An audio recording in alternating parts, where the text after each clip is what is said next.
Seni Bahasa Standard Pembelajaran 4.2.1 memahami dan menggunakan pembandingan semacam dalam komunikasi dan penulisan dengan betul, tepat dan mengikut konteks. Okey, pernah dengar apakah itu pembandingan semacam?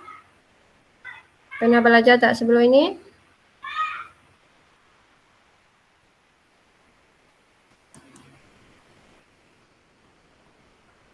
Okey. Jadi kamu boleh rujuk buku teks kamu, Angsa Putih Nenek. Okey? Kalau tak nampak. Okey? Okey, sekarang mari kita baca petikan bersama-sama. Okey? Petikan bertajuk Angsa Putih Nenek. Sepanjang perjalanan ke kampung, Sufian sudah terbayang kehijauan sawah padi, anak sungai dan pokok rambutan gading di halaman rumah usah nenek. Senyuman nenek yang manis itu sudah terukir di matanya. Ah, rindunya kepada nenek. Terasa lambatnya kereta yang dipandu oleh ayah.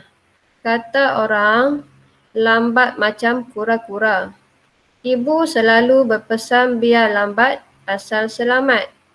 Tiba sahaja di perkarangan rumah nenek, Sufian terus berlari memanjat tangga usang rumah nenek.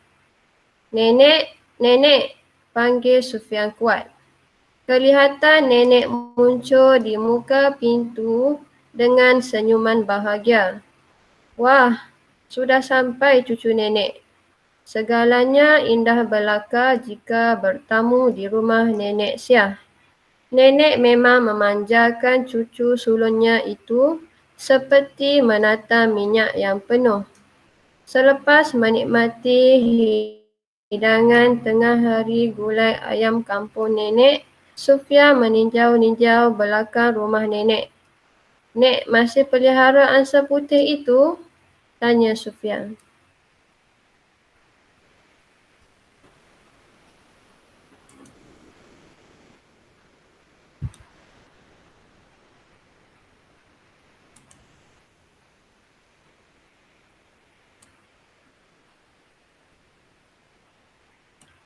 Ya, Pian, angsa inilah yang menjadi peneman nenek, ujar nenek Syah.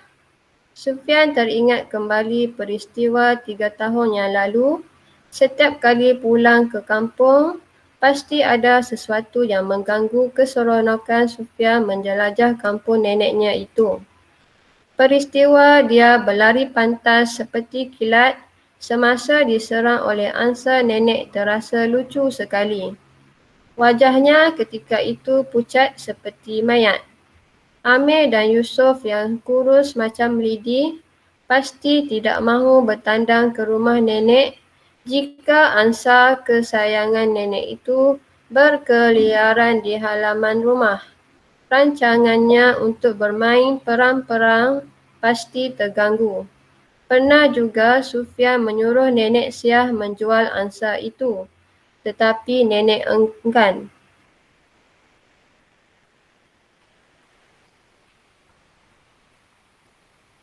Ternyata angsa putih yang garang itu turut berjasa kepada nenek. Bunyi bising 3 ekor angsa pada subuh hari telah mengejutkan kami yang sedang diulit mimpi. Rupa-rupanya, seorang pencuri yang dikejar angsa berjaya ditangkap oleh Pak Loman, jiran nenek.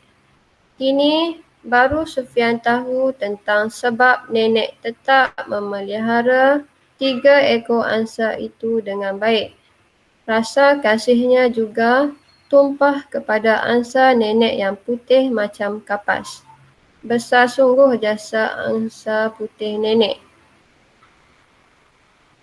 Okey, jadi faham tak petikan ini?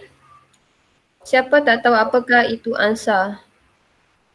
Apakah itu angsa? Angsa putih.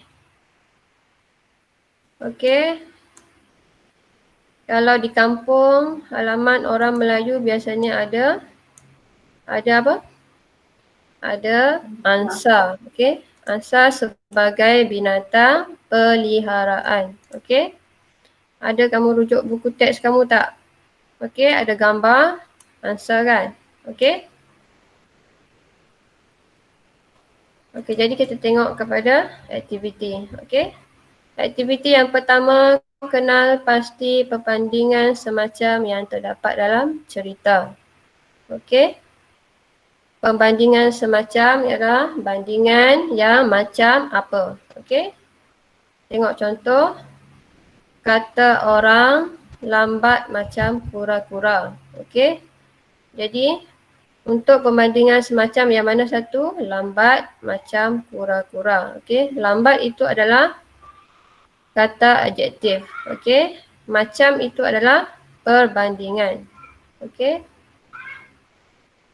Kura-kura itu adalah objek yang dibandingkan. Okey.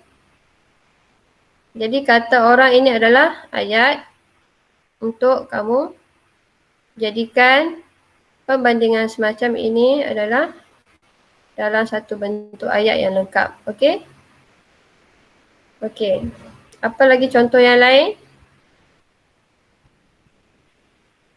Okey. Pantas seperti kilat. Okey. Pantas kata adjektif, kilat adalah objek yang dibandingkan. Guna perkataan seperti. Okey. Pucat seperti mayat. Pucat kata adjektif, seperti perbandingan, mayat adalah objek yang dibandingkan. Okey. Kurus macam lidi. Kurus ialah kata sifat atau kata adjektif. Macam ialah perbandingan, lidi ialah objek yang dibandingkan. Okey.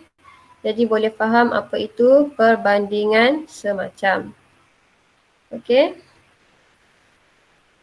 Okey, ini contoh sifat keadaan perbandingan dia. Okey. Okey, apakah itu perbandingan semacam?